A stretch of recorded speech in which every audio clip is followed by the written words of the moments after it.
After a year on the road, but as my train pulled into a hole, I'm a restorer by trade, our most beloved possession.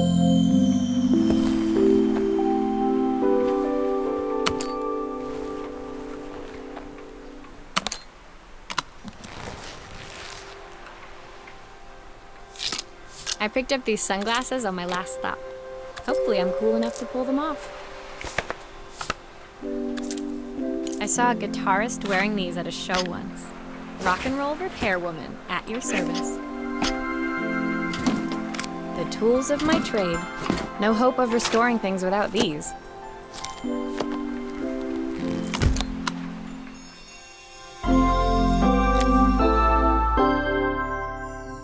Finally, I'd made it to Bella Riva. I'd come for the food festival.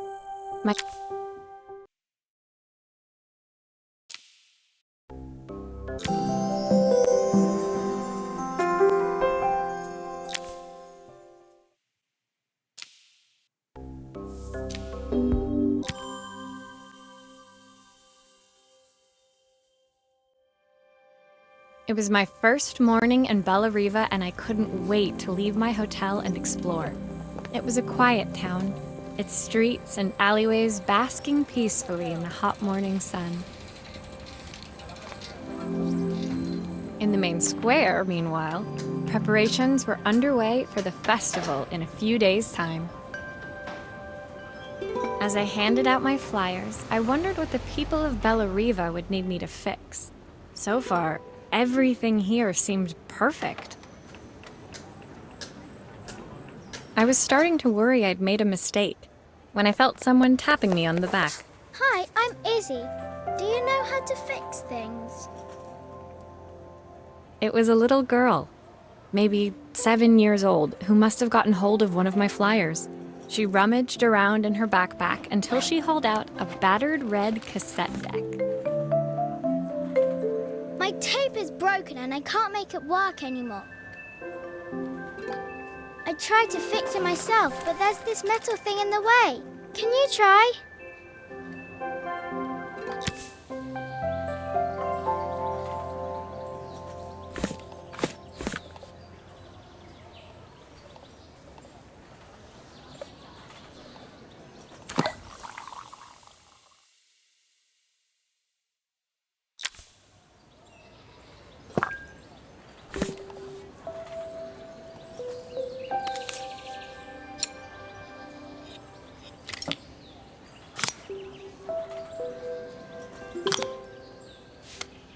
Aha! Those batteries look like they need replacing. Luckily, I have some spares.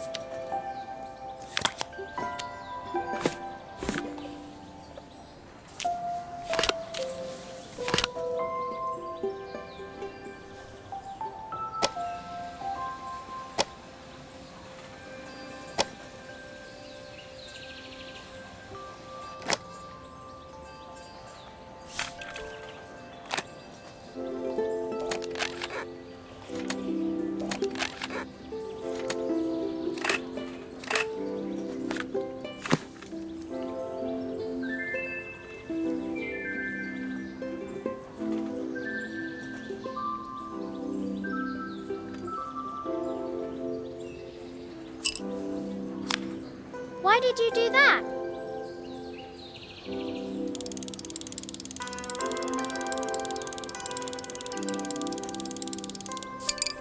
How did you do that?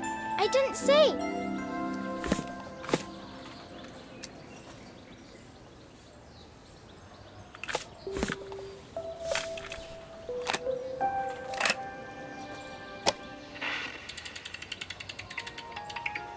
Will you dream a dream for me?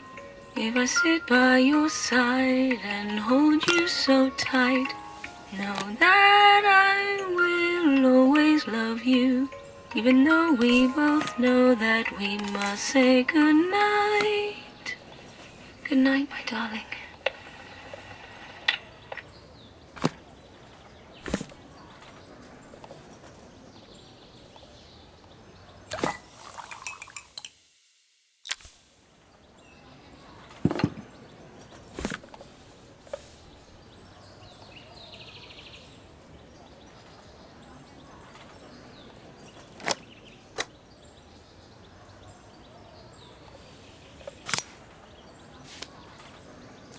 Looks like something is still missing.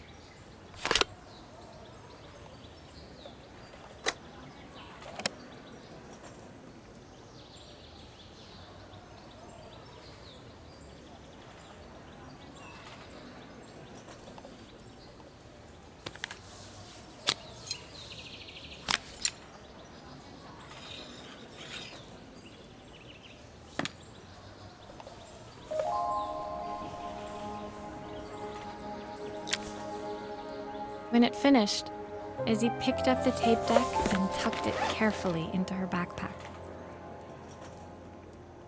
Thanks, Maria. You're the best person at fixing things ever. No problem. Who was that singing? They're very good. It's my mum. She's not here anymore. Izzy trailed off. It was the kind of silence a cassette tape would never be enough to fill.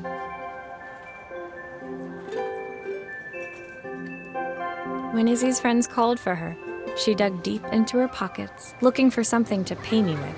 Eventually, she produced a grand total of a stick of gum, 3 mismatched buttons, and a yo-yo. I usually preferred a check, but Izzy looked so serious, I wrote out a full receipt. She seemed like a happy kid, but beneath it all, part of her life had been shattered. A part I wouldn't be able to fix.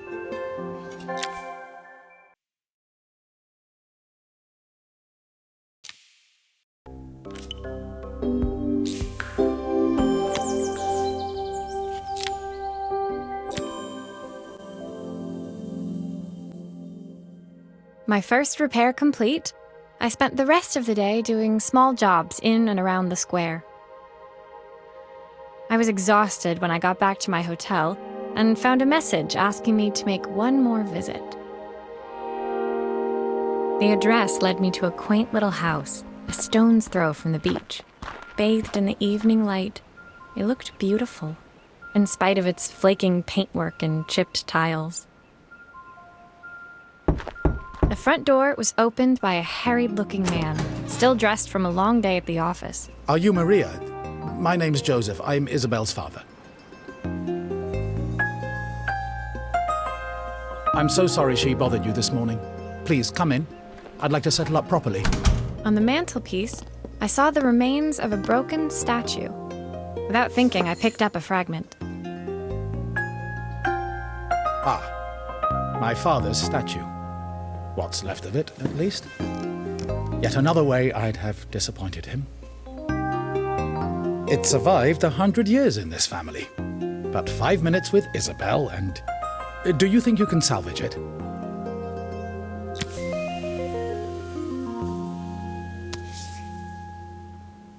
Will you be able to see the glue afterwards? I don't want people seeing the cracks.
Is this glue really strong enough to hold everything together?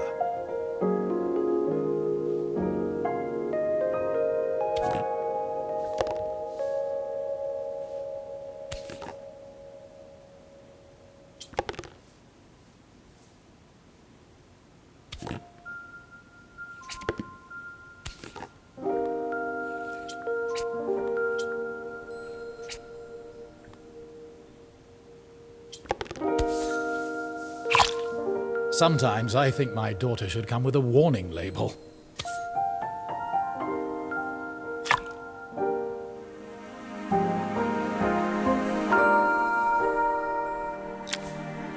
Thank you, Maria. It looks as perfect as it ever did. My father wanted me to make something of myself.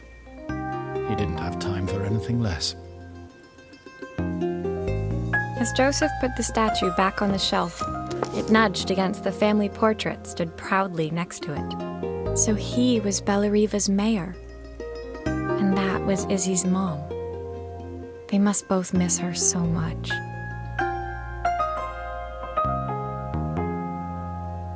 Sorry, I'm a little tired. I've been working late getting things sorted for the festival. There's only a few days to go. Looks like I'll be working late. Again? When I told my parents I wanted to leave, they always found an excuse to be busy, to avoid talking about it. I guess keeping themselves occupied was their way of pretending it wasn't happening. Joseph's work must have been taking up so much of his time. But maybe that was what he wanted. I just hoped he was finding enough time for Izzy, too.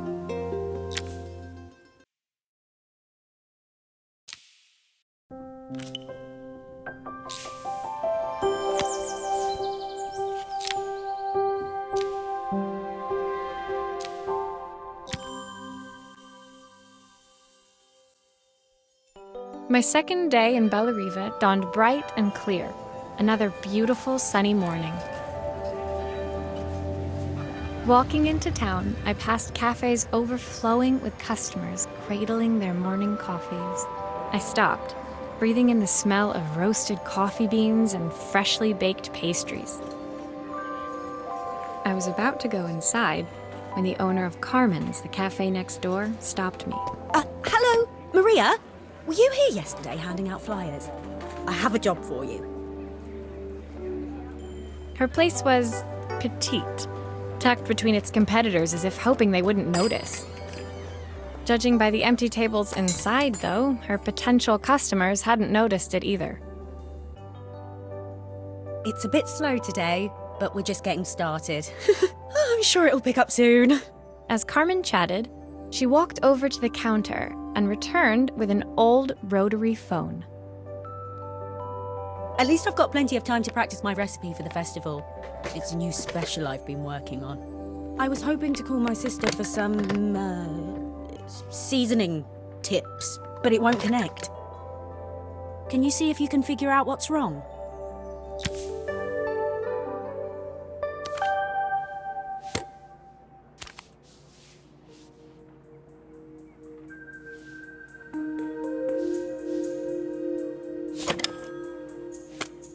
You can fix it, can't you? I can't afford to replace it.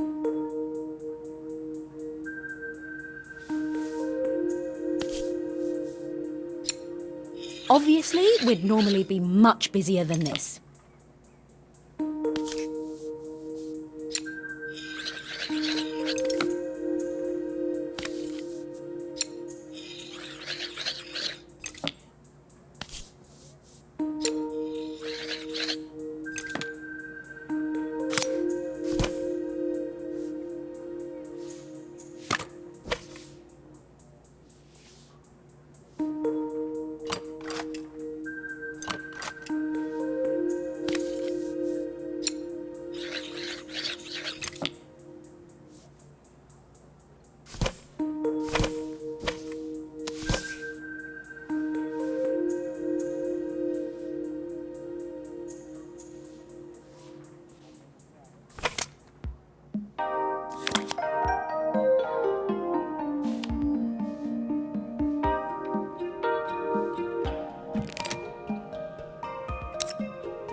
These connections aren't quite right. I should check the wiring.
I'll need to check the wires are in the right configuration.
Looks like some of these wires aren't connecting correctly.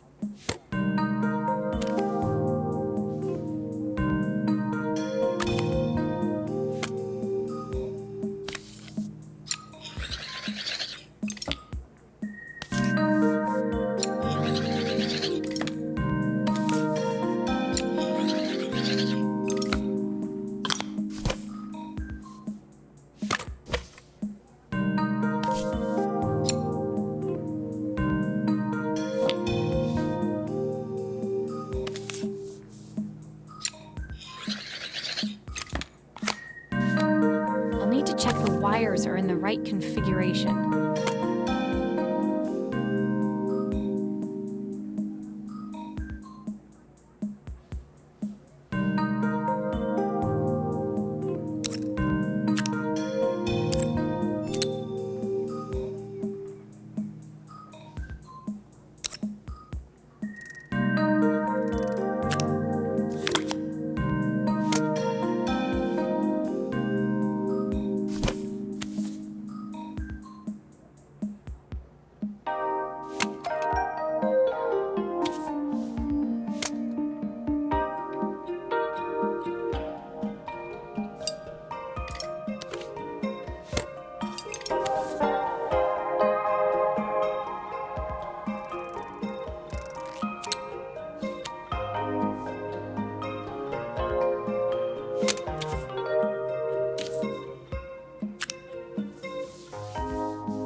Looks like this new circuit board is all hooked up.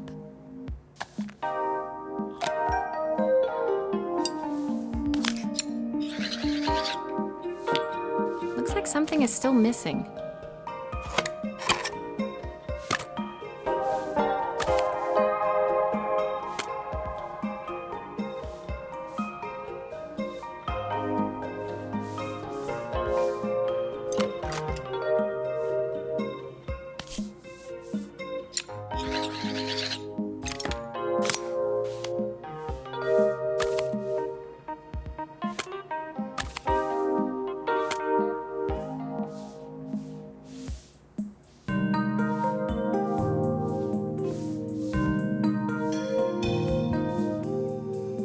still a few parts missing.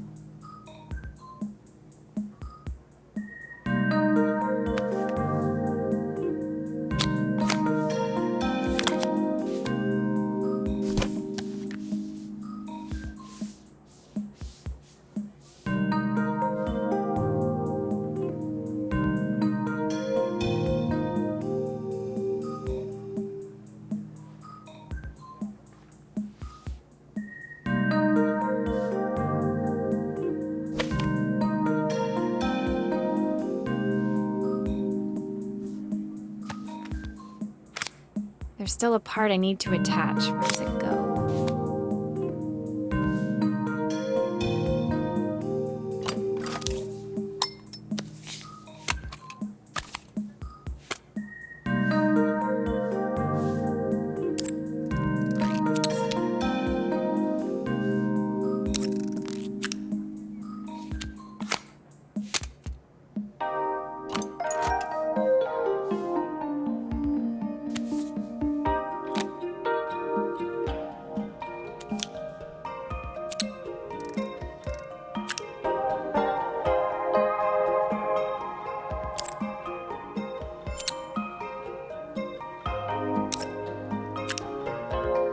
Looks like some of these wires aren't connecting correctly.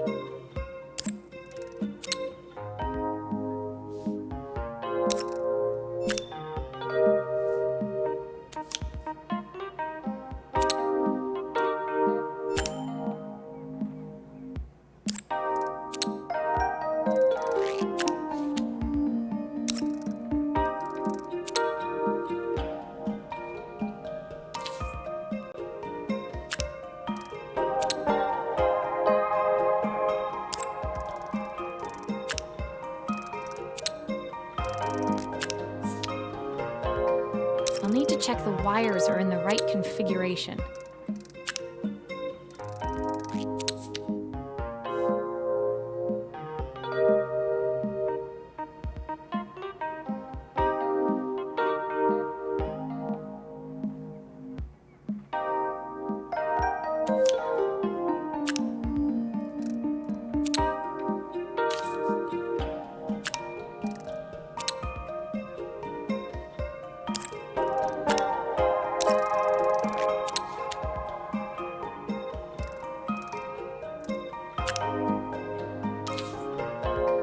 I'll need to check the wires are in the right configuration.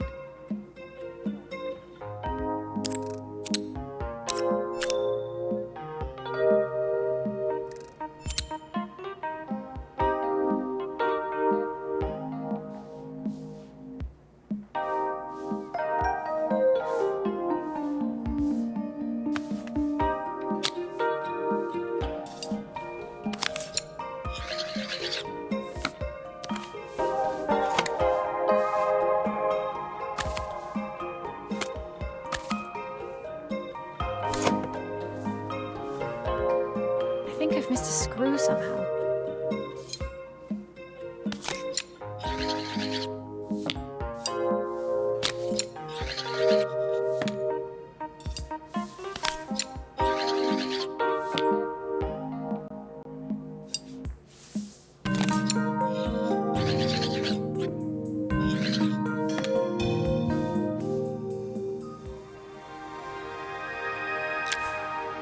When I handed the phone back to Carmen, she seemed almost reluctant to take it from me.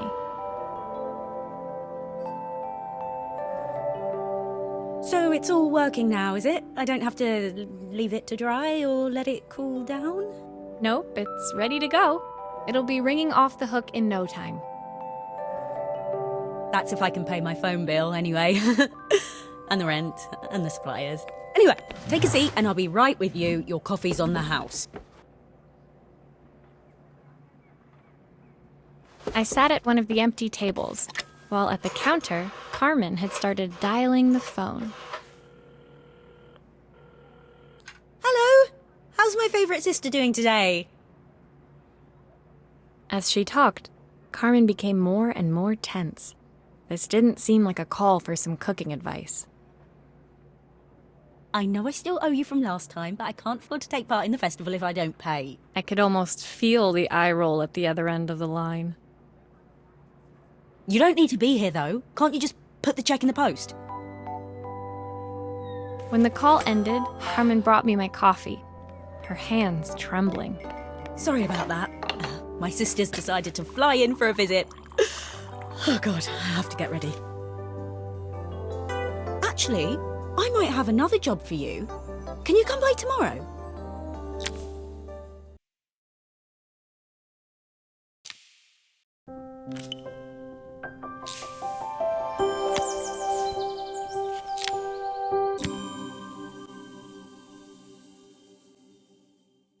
The next day, I'd promised Carmen I'd return to help her get the cafe ready for her sister's arrival. I was about to set out when I received an unexpected call from my hotel's reception desk. Apparently, another guest had asked for me by name. Curious, I took the creaking elevator up to the top floor and made my way to the room number they'd given. I knocked. Are you here about the camera? It's about time. The woman in front of me was immaculate. Not a hair out of place or a crease to be seen. My sister tells me you know how to fix things. I'd usually go to an expert, of course, but in this town... So this was Carmen's sister? The two of them couldn't have been more different. Inside her room, I saw a beautiful reflex camera, any professional photographer's dream. The viewfinder is completely dark. I can't see anything through it at all. I assume you can figure out what's wrong.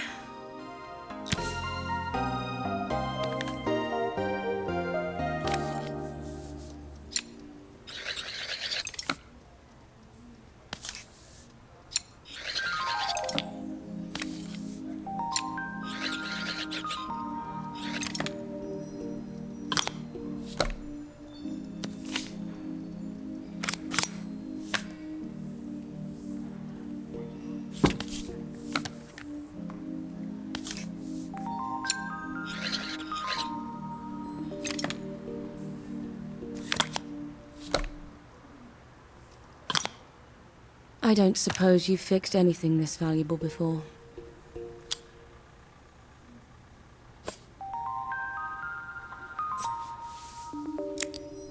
If I used the screwdriver, I could adjust the angle of the mirror.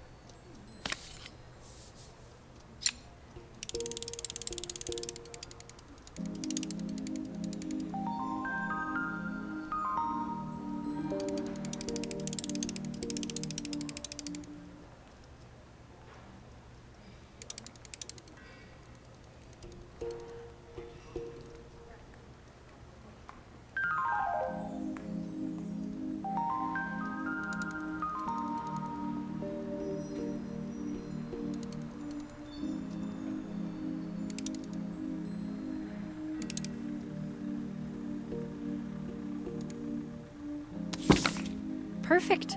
Now the viewfinder should be working.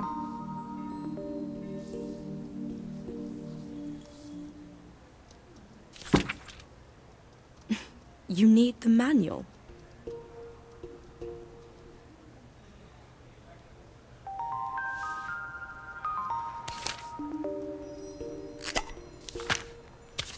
I thought you knew what you were doing.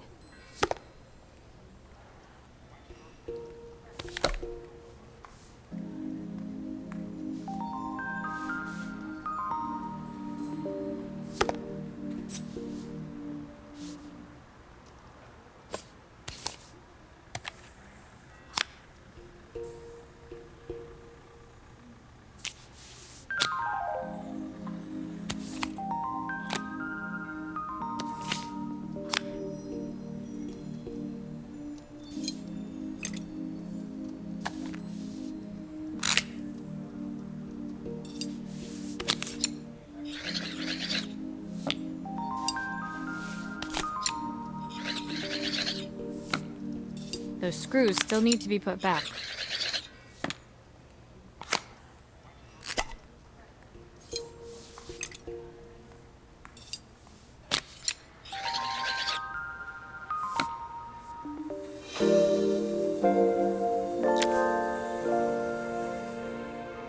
I felt a pang of envy as I handed the camera to Helena.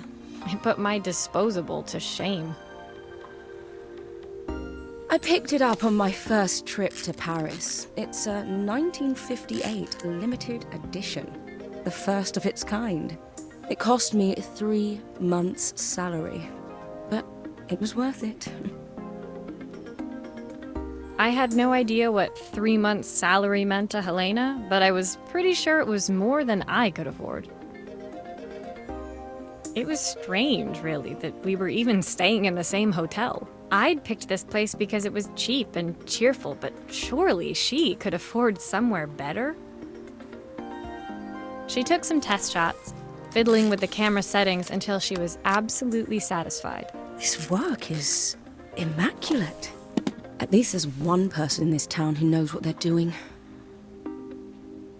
Sending you to me might be the first thing Carmen's actually gotten right. I wondered why Helena had bothered coming if she thought so little of her sister. I hear nothing from her for weeks, and then when she finally does call me, all she wants is money. If she thinks I'm lending her another penny, she'll have to convince me it's not a total waste of time.